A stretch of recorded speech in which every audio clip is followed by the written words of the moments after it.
Hello guys! Hello para to sa lahat ng mga Aquarius. Welcome dito sa aking channel, Palaran 888. Welcome guys. Alamin natin ko ng messages, vibration, gabay energy para sa inyong lahat. This is general reading, so I hope na maka-resonate ka dito, Aquarius. Okay. Kumuha tayo dito ng isang baraha. It's number 2. Wow, flowers surrounded in clover leaf mean happiness surmounted over grief. So, beads of luck and fortune await. You have the potential to make life great. Wow! Congratulations! Congratulations sa lahat ng Aquarius. Kasi, yung first card mo dito is number 6, number 2, 8, money, clover, good luck, good fortune. Sinasabi na napapaligiran ka ng kumbaga swerte. So after the grief, after the sadness, mapapalitan to ng happiness. Good luck, good fortune ay naghihintay sa iyo. So you have the potential para maging maganda ang takbo ng buhay mo. Okay. Wow, congratulations sa inyo, Aquarius.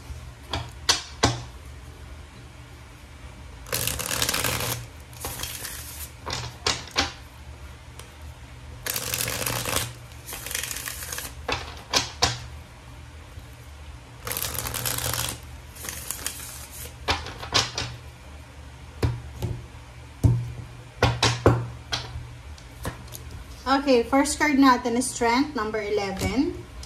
Queen of Fire. Wow. Confidence. Financial wishes to. Contentment, luxurious life. Okay. Ego. And Page of Fire. Okay. So, tingnan mo yung first or second deck mo dito. Plus may Wheel of Fortune. Diba? So, sinasabi ng baraha sa'yo dito na may Wheel of Fortune, may Queen of Earth. So, sinasabi sa'yo ng baraha na Aquarius, may magbabago sa buhay mo. There's a financial change, alchemy.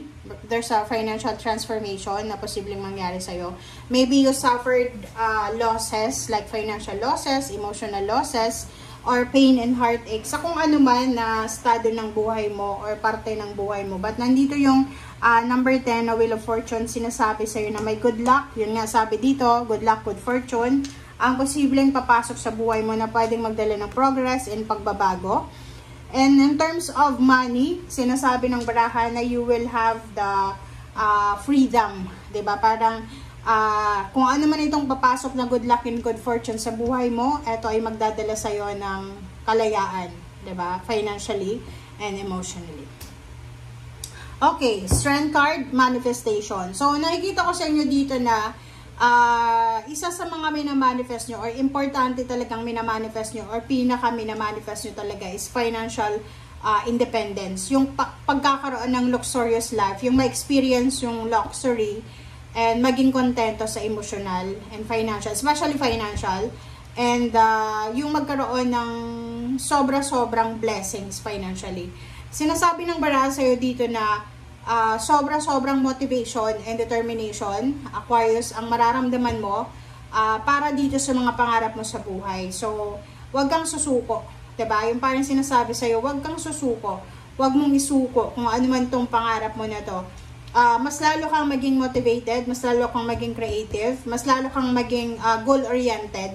Okay? And iwasan mo yung pagiging materialistic.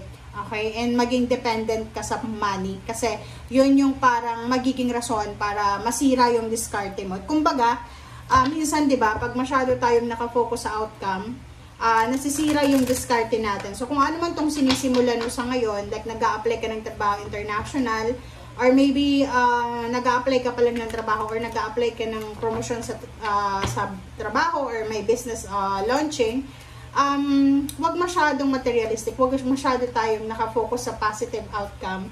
Focus tayo sa journey para walang disappointments. And if ever may disappointments, ay hindi siya masyadong masakit. Okay? Okay, Aquarius.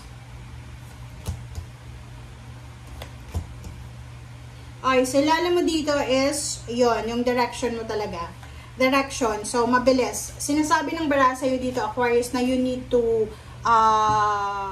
start now, 'di ba? Huwag mo nang hintayin pa, parang gano'n. Huwag ka nang maghintay pa na tumanda ka, huwag ka nang maghintay na kung ano man to na kailangan mong hintayin, huwag ka nang maghintay kasi hindi na parang sayang yung oras. You need to action na sa ngayon. Okay? And sinasabi ng bara sa'yo dito na maging excited ka. Okay? Maging excited ka everyday sa kung ano man na blessings or mga changes. Yun nga, kasi maraming magbabago sa buhay mo. And kung makikita mo dito yung Hierophant, sinasabi ng bara sa'yo na kung single ka ngayon, wala kang karelasyon, or maybe yung iba may karelasyon, may mga ex kayo or dating karelasyon, dating asawa na posibleng makipagbalikan sa inyo. And sinasabi ng bara sa'yo dito na kailangan mong kumalma. Huwag kang magpapadala sa emosyon mo. And yun na nga, sinasabi ng bara sa'yo dito na instead na mag-focus ka sa emotion mo ngayon, make sure na i-focus mo kung paano ka makakarating doon sa victory and success na minamanifest mo. But yun nga sabi ko sa'yo dito, huwag masyadong materialistic, huwag masyadong mag-expect, huwag masyadong advance mag-isip. Kumbaga, i-enjoy mo yung journey kung saan ka papunta. Okay?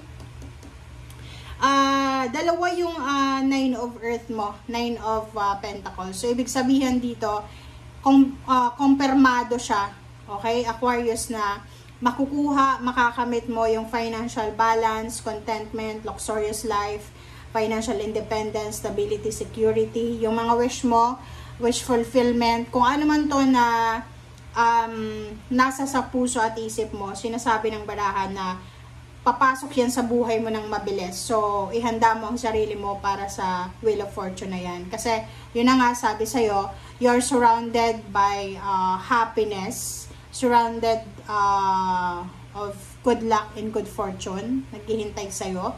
And, yun, from rags to riches, parang ganun, galing sa hirap, biglang yaman, maybe manalo ka sa loto or ma-promote ka, magkaroon ka ng trabaho na sobrang taas ng sweldo, maging famous ka.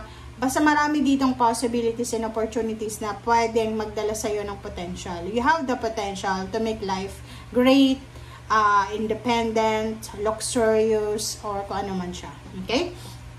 And yun na nga, yung illusion lang natin dito about money, kailangan mong baguhin yun. Okay? Kasi pag masyado tayong aggressive sa approach natin about money, masisira yung discarte mo. Yung parang yung halimbawa, kailangan pag nagtatrabaho ka, na-enjoy mo yung ginagawa mo. Hindi ka nagtatrabaho, hindi ka nagbe-business because of money. Parang ganun.